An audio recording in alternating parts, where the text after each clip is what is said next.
Zix-47 stood in front of the massive computer screen, his 3 fingers shaking slightly. The treaty archive room was huge and cold, filled with the soft blue light from countless displays. Ancient symbols and numbers floated across the screens like digital snow. He had been working at the Galactic Administrative Council for only 2 weeks, and this was his first important task. The older workers called him the new bug because of his insect-like appearance. His species, the Clixians, were known for being careful and detail-oriented. That's why they gave him this job. All he had to do was activate one simple treaty. Treaty 7.3, the Mutual Defense Pact. The Council wanted to use it against the Vorthan Empire, who had been taking over planets that didn't belong to them. ZYX-47 wiped the sweat from his forehead with a cloth. The Etherians, Cortex, and Meridians had spent 3 days arguing about which treaty to use. Finally, they agreed on Treaty 7.3. It was old, but still good. It would let them work together against the Vorthans, without starting a big war. The computer interface looked like a maze of light. Treaties from thousands of years were stored here. Some were so old that nobody remembered who wrote them. Zix-47 found the search function and typed 7.3 with his shaky fingers. The screen filled with results. There were many treaties with similar numbers. Treaty 7.2, Treaty 7.3, Treaty 7.8, Treaty 3.7, Treaty 7.33, and dozens more. His eyes hurt from looking at all the glowing numbers. Which one was the right one? He remembered his supervisor saying 7.3 in the meeting. But now, looking at all these choices, he wasn't sure. Was it 7.3 or 3.7? Both numbers used the same digits, just in different order. His heart started beating faster. Zix-47 looked at his notes, but his handwriting was messy. It could say either number. He closed his eyes and tried to remember the meeting. The supervisor had been talking fast, and there was a lot of noise from the air conditioning system. The numbers all sounded similar in his mind. He decided to be careful and read the descriptions. Treaty 7.3 was called Mutual Defense Pact, Standard Response. Treaty 3.7 was called Emergency Protocols, Crisis Response. The second one sounded more serious. But maybe that was what they wanted? The Vorthan problem was getting worse every day. Time was running out. The Council was waiting for him to activate the treaty so they could start their response. If he took too long, they would think he was too slow for the job. His family needed the money from this work. He couldn't afford to lose it. Zix-47 looked at both options one more time. Treaty 7.3 seemed right, but Treaty 3.7 also made sense. The Vorthans were becoming a real emergency. Maybe the Council wanted the stronger response? He made his choice and selected Emergency Protocols 3.7. The computer screen flashed bright red for a moment, then displayed a warning message. Emergency Protocols activated. Confirm authorization level. Zix-47 felt worried, but he had already started the process. He typed in his authorization code and pressed the confirm button. Suddenly, alarms started ringing throughout the building. Not the soft warning bells they used for normal problems, but the loud, deep alarms that meant something very serious was happening. The lights in the room turned from blue to red, and the computer screen started flashing with urgent messages. Emergency Protocols 3.7 activated. The screen announced in big letters. All designated crisis response species summoned. Coordinate transmission beginning. The screen filled with coordinates and star maps. Information was being sent out to every corner of the galaxy at the speed of light. Communication networks that hadn't been used for thousands of years suddenly came to life. Zix-47 tried to cancel the command, but the computer wouldn't let him. A message appeared. Authorization level insufficient. Emergency protocols cannot be canceled once initiated. Heavy footsteps echoed in the hallway outside. Zix-47 heard angry voices getting closer. The door burst open, and High Counselor Vethnari rushed in with several other important officials. Their faces showed panic and confusion. "What did you do?" Vethnari demanded, looking at the flashing screens. "I activated the treaty, sir," Zix-47 said quietly. "Just like you asked." "Which treaty?" "Emergency Protocols 3.7, sir." "You said it was an emergency situation." Vethnari's face turned pale. No. We wanted Treaty 7.3, the Mutual Defense Pact. But, sir, this one seemed more appropriate for an emergency." "You don't understand," interrupted Keeper Yolthes, the old Etherean who managed the archives. "Emergency Protocols 3.7 hasn't been activated in 50,000 years. Nobody alive knows what it does." The screens around them continued flashing with status updates. Messages were being received from across the galaxy. Some civilizations were confused. Others were scared. A few were asking if this was a joke or a system error. But deep in space, in a small solar system that most galactic citizens had never heard of, something was waking up. On the third planet from a yellow star, buried beneath miles of rock and soil, an ancient device felt the signal. It had been sleeping for thousands of years, waiting for this exact message. The device was older than human civilization. It was older than human agriculture. It was older than human writing. But it knew exactly what to do when it received the emergency signal. On the surface above, humans continued their daily lives. They went to work, took care of their families, and worried about normal human problems. They had no idea that beneath their feet, something was starting to wake up. They didn't know that their planet had a secret. Designation in galactic records. They didn't know that. They were classified as emergency use. Only, the ancient device sent a reply signal back to the galactic network. It was a simple message, but it made computer systems across the galaxy pause in confusion. The message said, "Signal received. Preparation phase beginning. Estimated preparation time, 72 hours. Species, humans. Classification, emergency response unit. Status, activating." In the treaty archive room, Zix-47 watched the chaos around him and realized he had made the biggest mistake in galactic history. But he also didn't realize that this mistake might be exactly what the galaxy needed. High Counselor Vethnari had not slept in 3 days. The emergency meeting room was filled with representatives from every major species in the galaxy. Ethereans floated in their energy pods. Carthax stood at attention in their battle armor. And Meridians interfaced directly with the computer systems, through cables plugged into their heads. Everyone was trying to understand what Emergency Protocols 3.7 actually meant. The problem was that nobody currently alive had been around when it was created.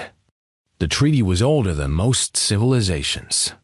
The automated systems are responding like this is a real emergency, reported Chief Technology Officer Quindart, a Meridian whose metal skin reflected the blue light from her computer interface. Every defense network in the galaxy has been activated. Military bases are powering up. Supply chains are being redirected. Can't we just tell the computers it was a mistake? Ask General Thakmore, a large Korthak warrior whose species was known for solving problems with direct action.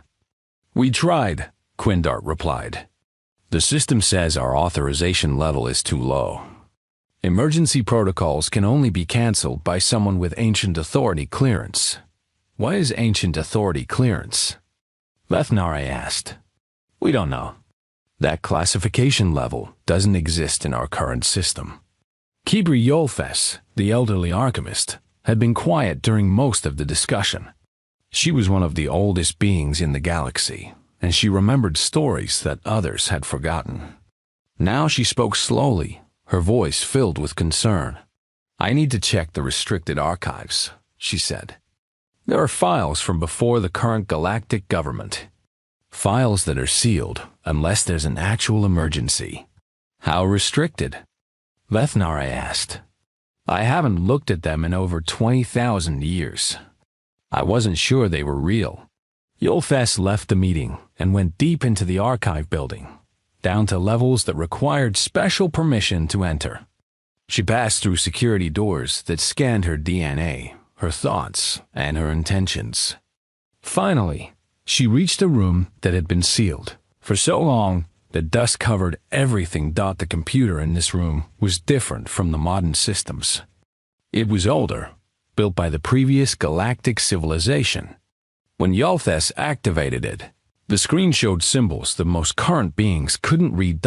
She searched for Emergency Protocols 3.7 and found a file that made her blood freeze. The classification level was marked in ancient text that translated to something like USE, only if galaxy is ending. The file was about a planet called Earth, located in a small solar system that the current galactic government barely paid attention to. But according to these ancient records, Earth was not a normal planet with a normal species. YOL-the-SS. Read the file with growing horror and amazement. Species classification. Emergency use only. Planet, Earth. Species, humans. Warning. Activation authorized only during existential crisis events. Termination protocol capability. Absolute. Last deployment. Sector 7 extinction event. 47,000 years ago. The file continued with details that made no sense. Enemy force completely eliminated. Collateral damage. 1 star system, 3 inhabited worlds, 2 million cubic parsecs of space, declared uninhabitable for 12,000 years. Recommendation. Use only when total galactic annihilation is imminent. But the technical specifications were even stranger. Humans were described as having persistence hunting neurology, which meant they never stopped chasing their targets. They had pack bond amplification under stress, meaning they became stronger when working together during dangerous times. Most concerning was something called exponential technological acceleration under threat. According to the file, when humans were threatened, they developed new technology at impossible speeds. They could advance thousands of years in just months. They treated impossible as challenging and certain death as interesting puzzle. Yulfes found video records from the last time humans were awakened. The images were hard to watch. An enemy species had been consuming entire solar systems, eating planets and stars like food. Nothing could stop them. Every weapon the galaxy had was useless. Then the humans arrived in ships that looked like they were built by someone who didn't understand the rules of physics. The ships moved in impossible ways and used weapons that seemed to break the laws of reality. The planet-eating enemies were not just defeated. They were completely removed from existence, as if they had never been born. But the cost was enormous. The humans didn't just destroy the enemy. They destroyed everything related to the enemy. The star systems where the battle happened were left as empty space. Even the light from those stars stopped existing. After the victory, the humans voluntarily went back to sleep. They destroyed their own advanced technology and returned to being primitive. The file said they did this on purpose, leaving only a hidden beacon on their planet that would wake them up. If the galaxy was in danger again, Yulfes found one more note at the end of the file. It was written in a language that was older than recorded history, but the computer translated it. The humans sleep because they are too dangerous to stay awake. They solve every problem, but their solutions are absolute. Wake them only if the alternative is the end of everything. Back in the meeting room, emergency reports were coming in from across the galaxy. The Vorthan Empire had interpreted the emergency broadcast as a sign of weakness. Instead of slowing down their expansion, they were attacking faster and more aggressively. 17 colonies destroyed in the last day, reported General Tackmore. They're using biological weapons that make planets uninhabitable. If they keep this up, we're looking at a real extinction event. That's when Yolthes returned with the ancient file. She showed the council what she had discovered, and the room fell silent.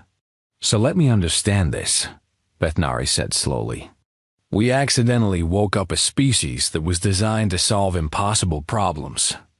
And the Vorthans have decided to turn this into exactly the kind of crisis that these humans were created to handle. It appears so, Yolthes confirmed on Earth. Strange things were beginning to happen. Dr. Sarah Chun, a physics professor at MIT, woke up from a dream about faster-than-light travel and found equations written on her whiteboard in her own handwriting. She had no memory of writing them, but somehow she understood that they were correct.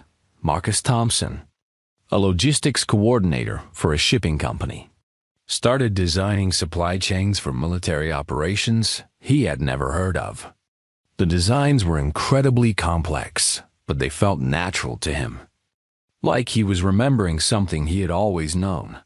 Military leaders around the world found themselves developing battle plans for three-dimensional space combat. They drew diagrams of weapons that didn't exist yet, but they somehow knew exactly how to build them. The beacon beneath the Earth pulsed stronger each day. Every pulse sent information directly into human minds. Most people thought they were just having strange dreams. But a few began to realize that the dreams were actually instructions. In 69 hours, something was going to happen. Something that would change everything. The galaxy held its breath and waited. The Vorthan Emperor Kaz Ulthar stood before a massive holographic display showing the galaxy. Red markers indicated conquered worlds, and there were many more red dots than there had been a week ago. The emergency broadcast from the galactic government had convinced him that his enemies were desperate and weak. Increase the pace of expansion, he commanded his generals. They cry for help because they cannot stop us. Show them what true power means. The Vorthan Empire was unlike other galactic civilizations. Where most species preferred trade and diplomacy, the Vorthans believed that strength was the only thing that mattered. Their ships were built for war, their society was organized for conquest, and their biology was enhanced for combat. Within days of the emergency broadcast, Vorthan fleets struck at 17 star systems simultaneously. They didn't just attack military targets, they attacked everything. Civilian colonies, trading stations, even medical facilities were destroyed without mercy. On the planet Meridia Prime, home to 12 billion Meridians, bioweapons fell from the sky like rain. The weapons were designed to change the atmosphere itself, making it impossible for Meridians to breathe. Within hours, one of the galaxy's most advanced civilizations was gasping for air on their own homeworld. The Etherian colonies in the Andromeda sector tried to negotiate. The Etherians had always solved problems through talking and compromise. They sent ambassadors offering to share technology and resources. The Vorthans responded by capturing the ambassadors and broadcasting their execution across the galaxy as a warning dot in the Korthic military stronghold of Warrior's Rest. General Thakmor watched his finest battle fleets get systematically destroyed. The Korthics were the galaxy's greatest warriors, but even they couldn't match the sheer brutality of the Vorthan attack. Their honor-based combat style was no match for an enemy that used poison gas and targeted civilians. "Sir," reported Captain Yuck Thursday, his voice shaking, "they're not just conquering planets. They're sterilizing them. Nothing will ever grow there again." Back on Earth, the changes were accelerating far beyond strange dreams. Dr. Sarah Chun found herself understanding principles of physics that shouldn't exist. When she tried to research them, she discovered that several other scientists around the world were having similar experiences. She, called Dr. Raj Patel in Mumbai, a quantum physicist she had met at a conference. "Raj, are you having dreams about folding space?" "Every night for a week," he confirmed. "And I'm building something in my garage. I don't know what it is, but I know exactly how to build it." "Same here. I think we should meet. Already booked a flight. I'll be there tomorrow." Marcus Thompson wasn't dreaming about logistics anymore. He was living it. His shipping company's computers had somehow connected to military networks around the world. Supply chains that should have taken months to organize were being completed in hours. Materials were being moved to locations that made no sense for his business, but felt absolutely necessary. When his boss asked him why he was shipping rare metals to a desert in Nevada, Marcus realized he didn't know the answer. But he also knew that stopping would be wrong, like interrupting something vital. Military leaders worldwide were experiencing the most dramatic changes. Colonel Rebecca Santos of the U.S. Navy had been a logistics officer specializing in supply chain management. Now she found herself designing space combat tactics and drawing blueprints for weapons that operated on principles she shouldn't understand. "Ma'am," said Lieutenant Williams, her confused aide, "Admiral Henderson wants to know why you've requisitioned materials for building a spacecraft." "We're the Navy, not NASA." "Because we're going to need it," Santos replied, not sure where the certainty came from. "In about 60 hours, we're going to receive orders that will change everything." She was right. Exactly 60 hours after Zix-47's mistake. Every military command center on Earth received the same message simultaneously. It appeared on screens that weren't even turned on. It bypassed every security system without triggering any alarms. The message was simple but comprehensive. Species classification, emergency deployment, authorization, Ancient Compact 3.7, preparation time complete. Deployment instructions follow. Target, Vorthan Empire. Objective, total neutralization of threat to galactic civilization. Estimated mission duration, variable. Rules of engagement, absolute. The message continued with detailed intelligence about galactic civilization, the current war situation, and technical specifications for building the equipment they would need. It included star maps, enemy fleet compositions, and strategic analysis that was more detailed than anything Earth's governments had ever seen. President Martinez of the United States found herself on a video call with leaders from every major nation on Earth. They were all receiving the same information at the same time. "Is everyone else reading this?" she asked. "Unfortunately, yes," replied Prime Minister Chen of China. "According to this, we're apparently the galaxy's emergency response team." "The question is," said President Okafor of Nigeria, "do we believe it?" That question was answered when the technical specifications started proving themselves accurate. The equations Dr. Chun had been dreaming about allowed her team to build a working faster-than-light communicator in 18 hours. Marcus Thompson's supply networks delivered exotic materials that shouldn't exist on Earth, but were exactly what the specifications required. Military engineers found that the weapon designs they had been sketching actually worked. Not only did they work, but they were devastatingly effective. A prototype energy weapon built in a garage in Detroit could cut through materials that Earth science said should be indestructible. The most shocking moment came when Admiral Santos tested the first spacecraft prototype. It was built from plans that had appeared in her dreams, using materials that Marcus Thompson's logistics network had delivered. The ship shouldn't have been able to fly, but it didn't just fly. It could manipulate gravity, create its own energy, and move faster than any human technology should allow. "This is impossible," said the chief engineer, watching the test flight. "No," Santos corrected him. feeling knowledge that wasn't hers flowing through her mind. This is just the beginning. Around the world, similar scenes were playing out. Factories that had been making cars were retooling to build spacecraft. Military bases were becoming launch facilities. Research centers were developing technologies that advanced human science by hundreds of years in just days. The people involved didn't fully understand what they were doing, but they knew it was necessary. The knowledge came from somewhere deep inside their minds, like remembering something they had always known but forgotten. On the fourth day, Earth's first battle fleet was ready for launch. It consisted of 847 ships of various sizes, crewed by humans who had been teachers, mechanics, students, and office workers just a week before. Now, they were the crew of the most advanced military force in the galaxy. As the fleet prepared for departure, a final message was broadcast to every human on Earth. Emergency protocol deployment beginning. Earth forces launching for operational zone. Estimated arrival time, 7 days.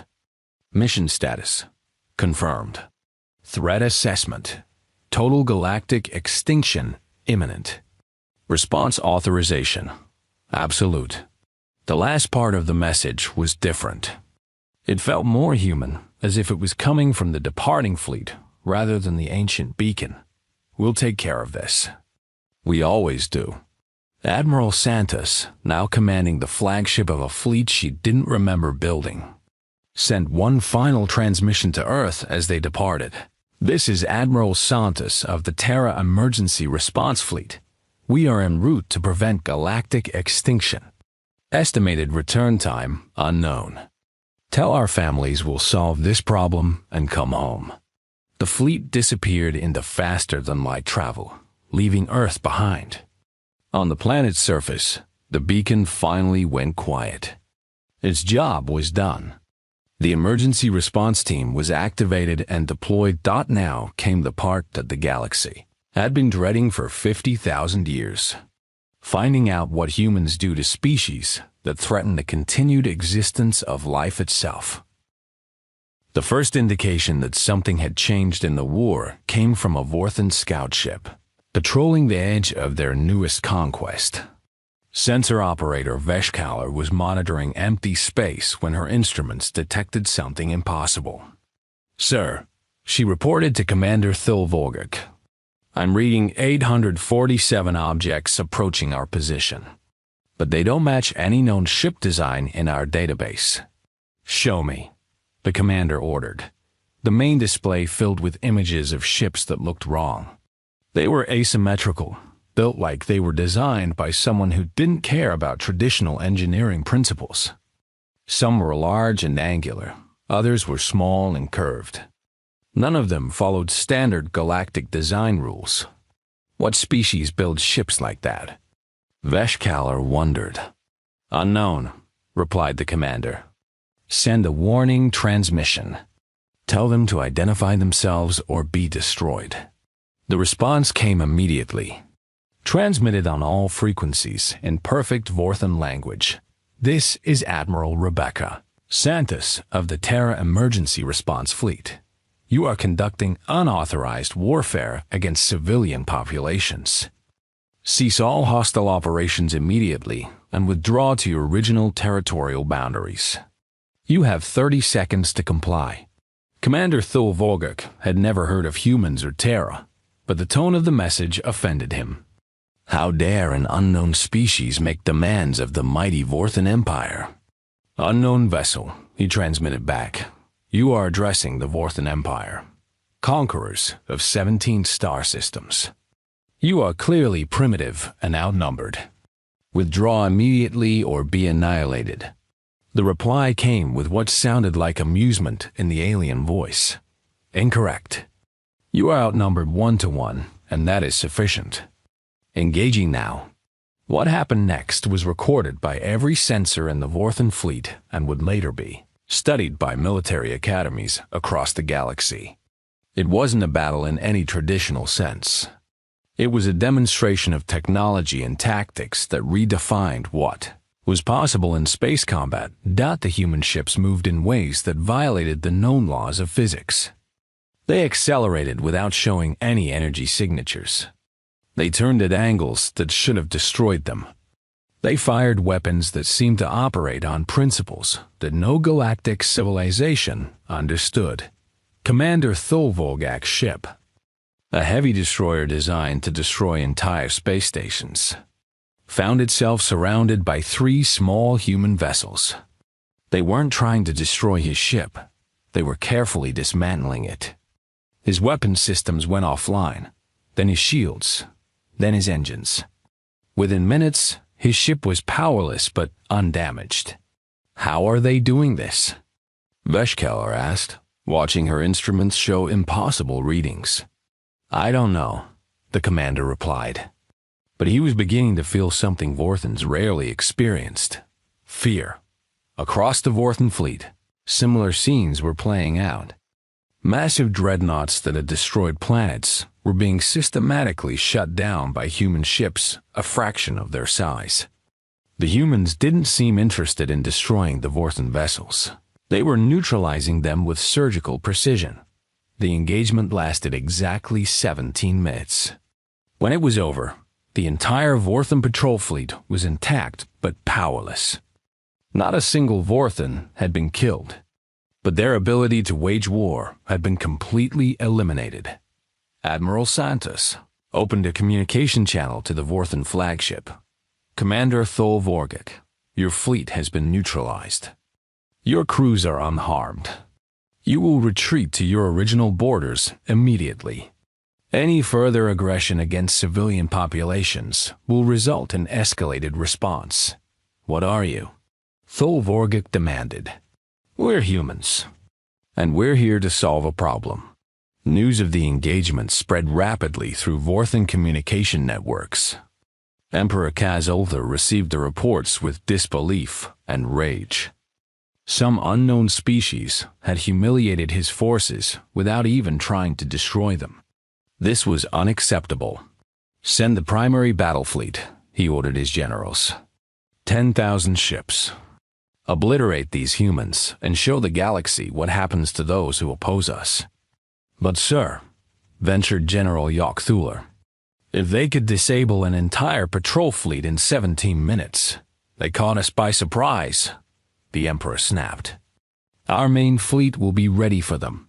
The primary Vorthon battle fleet was the largest military force ever assembled. 10,000 ships ranging from fast fighters to massive planet killers. It had conquered entire sectors of the galaxy. Against 847 human ships, it should have been certain victory. The 2 fleets met in the Kepler system, a strategically important location that controlled several major trade routes.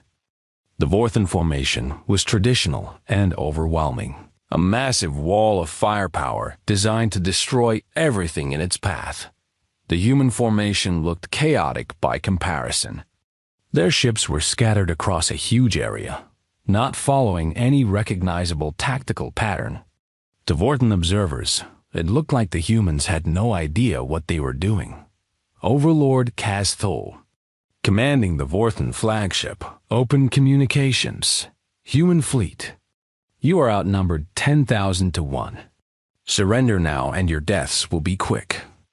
Admiral Santos' reply was broadcast to both fleets and recorded by news services across the galaxy. Overlord Kaz-Thul, you have committed war crimes against civilian populations. You have used biological weapons against inhabited worlds. You have refused multiple opportunities to withdraw peacefully. This ends now. You cannot stop the Vorthon Empire with 847 ships against my 10,000. Kaz-Thul roared, "Watch us." The battle that followed became known as the 17-minute war, even though it lasted exactly the same amount of time as the first engagement. Galactic military historians would spend centuries trying to understand what they witnessed. The human ships didn't attack the Vorthon fleet. They danced around it. They moved through the massive formation like they were performing some kind of complex ballet, dodging weapons fire that should have been impossible to avoid. Their own weapons were surgical in their precision, targeting specific systems without destroying entire ships. One by one, Vorthan vessels went dark. Not destroyed, not damaged beyond repair, but simply shut down. Their power cores stopped working. Their weapon systems forgot how to fire. Their communication arrays went silent. The humans were systematically turning off the Vorthan fleet like someone flipping light switches. Overlord Castle watched his mighty armada become a collection of powerless hulks floating in space. His own flagship was one of the last to be neutralized. As his bridge systems went offline one by one, he heard Admiral Santa's voice one final time. "Overlord Castle, your fleet has been neutralized. Your crews are alive and unharmed. You will order all Vorthan forces to withdraw to your original territorial boundaries immediately. You will provide aid and compensation to the worlds you have damaged. You will never again use biological weapons against civilian populations. And if we refuse?" Castle asked, though he already knew he had no choice. "Then you will discover why we're classified as emergency use only. What you've seen so far is us being polite." The threat hung in the air like a physical presence. Castle had conquered hundreds of worlds, but he had never felt fear like this.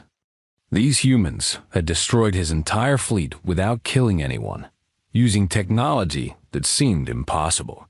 If this was them being polite, what would happen if they decided to be serious? We withdraw," he said quietly. "Excellent. You have 72 hours to begin retreat from all conquered territories. We'll be monitoring your compliance." As the human fleet departed, leaving the powerless Vorthan vessels floating in space, emergency rescue ships from various galactic civilizations arrived to provide assistance. The Vorthans were rescued. Their ships were towed to repair facilities. And slowly the galaxy began to understand what had just happened. The greatest military threat in galactic history had been neutralized by 847 ships from an unknown world. The humans had solved an impossible problem in exactly the way their ancient classification suggested they would.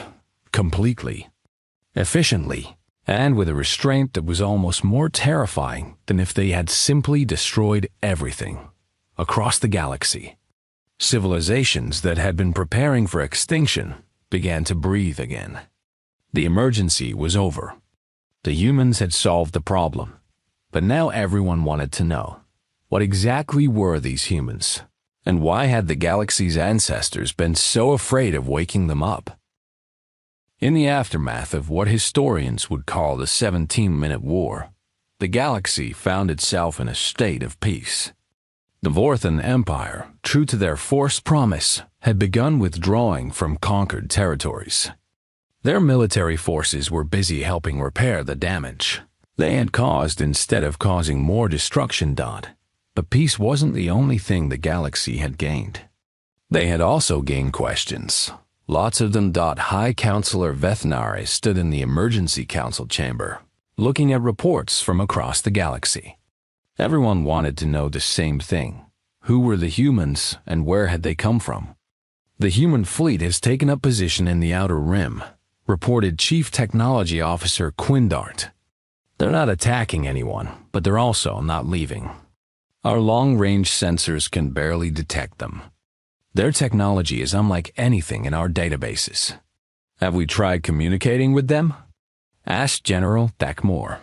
"Yes, but they only respond to official questions about the Vorthan withdrawal. When we ask about themselves, they say the information is classified at a level we don't have access to." Keeper Yolthes had spent the past week diving deeper into the ancient archives. The restricted files about Emergency Protocol 3.7 had led her to even older records. Files that were so ancient they predated the current galactic calendar. "I found something," she announced to the council. "Information about who created the emergency, protocols, and why." The room fell silent as Yolthes activated a holographic display showing Star charts that were 50,000 years old.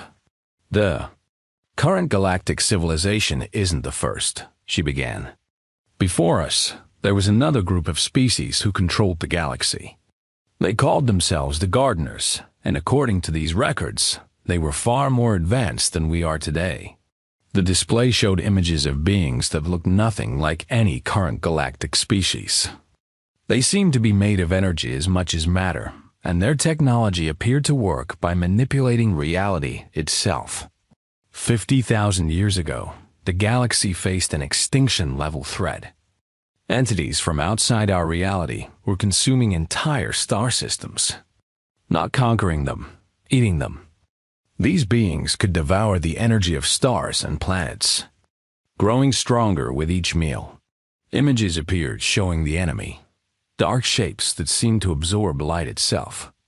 Surrounded by the empty space where solar systems used to be, the Gardeners tried everything. Their most powerful weapons were useless. Their most advanced ships were consumed like everything else. The enemy was spreading across the galaxy, and nothing could stop them. General Thakmore shifted uncomfortably. So what did they do? They created a weapon, Yulfes replied. But not a traditional weapon. They found a promising young species on a small planet and began modifying them. Not with technology, but by changing their fundamental nature. The display showed Earth as it was 50,000 years ago, a world covered in ice, populated by primitive humans struggling to survive. The Gardeners didn't make humans stronger or smarter in the traditional sense. Instead, they wove something into human DNA that was far more dangerous: the complete inability to accept defeat. The room was so quiet that the soft hum of the air. Recycling systems seemed loud. They created a species that would never stop trying to solve problems. A species whose technology would advance exponentially when under pressure. A species that treats impossible as challenging and views certain death as interesting puzzle to solve. But why make them so extreme? Asked Vethnare. Because the enemy was extreme, Yulfes replied. The Gardeners needed something that could eliminate a threat so completely that it would never return. They needed a species that didn't just solve problems, they solved them permanently. The display showed the final battle from 50,000 years ago. Human ships that looked like controlled chaos, weapons that operated on principles that bend reality, and enemies that simply stopped existing. The humans didn't just defeat the star-eating entities. They removed them from reality so completely that it was as if they had never existed. The empty space where solar systems had been consumed was restored. The threat was not just ended, it was undone. And then, General Thakmore asked. Then the humans voluntarily went back to sleep. They destroyed their own advanced technology and returned to being primitive. The Gardeners left them a beacon and a simple instruction. Wake us only if the galaxy truly faces extinction. We will solve the problem. We always solve the problem. But understand the cost. When we solve problems, we solve them permanently. The implications of this revelation settled over the council like a heavy blanket. The humans hadn't been created to be conquerors or overlords.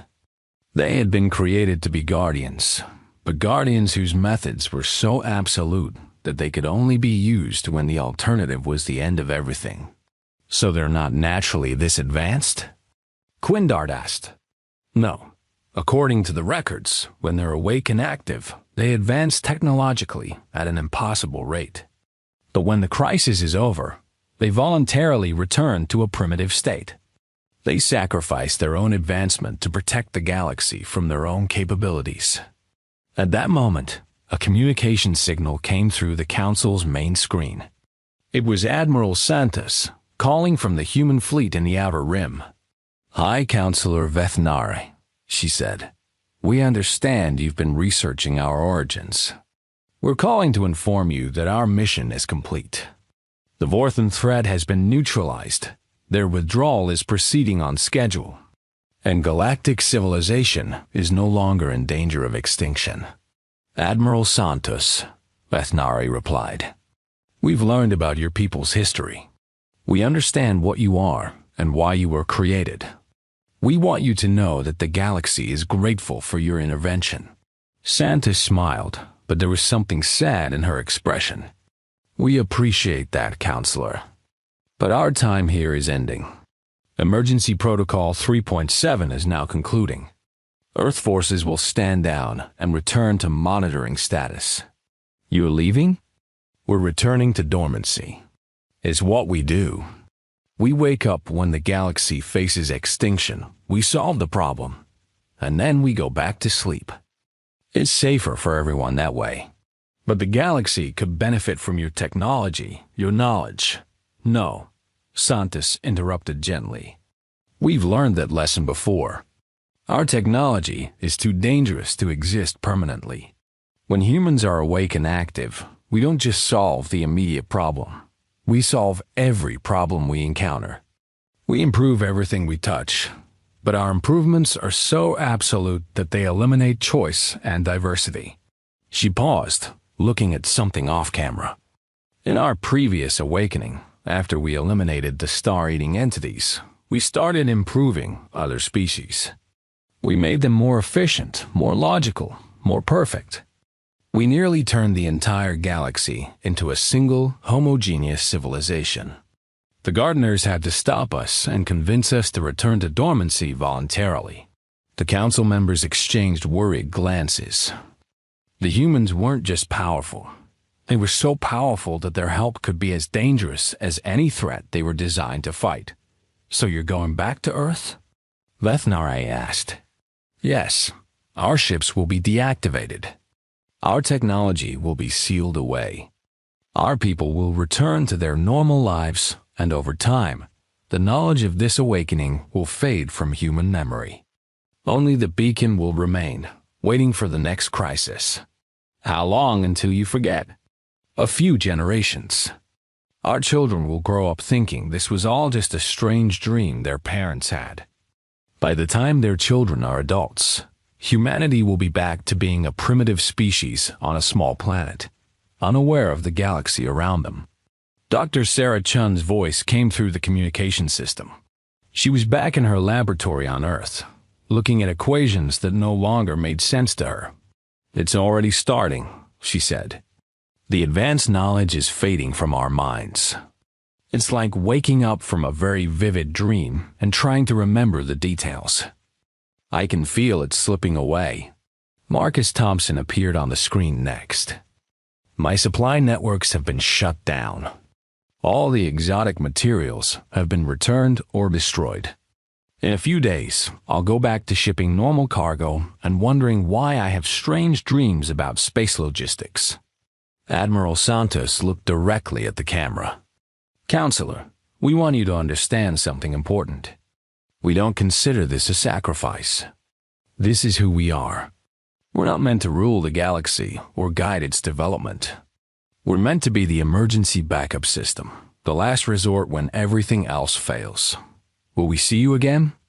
Only if the galaxy faces another extinction-level threat. And frankly, we hope that day never comes.